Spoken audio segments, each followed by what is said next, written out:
Me tõstame alampalga aastaks 2019 800 euroni. Me teeme seda ühes kolmepoolse tulupoliitilise kokkuleppe sõlmimise ja riigi senisest tunduvalt suurema toetusega töötajate täiend- ja ümberõppele. Me oleme veendunud, et Eesti inimesed on targad, töökad ja motiveeritud. Nad on motiveeritud tegema targemat tööd, mille produkti on võimalik tänasest tunduvalt kallimalt müüa. Ja mille eest ka tööandjad pankrotti minemist kartmata suudavad maksta väärikat äraelamist võimaldavat tasu.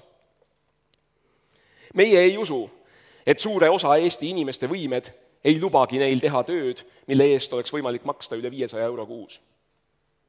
Ja just sellepärast peame meie vältimatult vajalikuks tõsta alampalka eeloleva 4 aasta jooksul igal aastal 20% võrra, et viia see 2019. aastaks 800 euroni.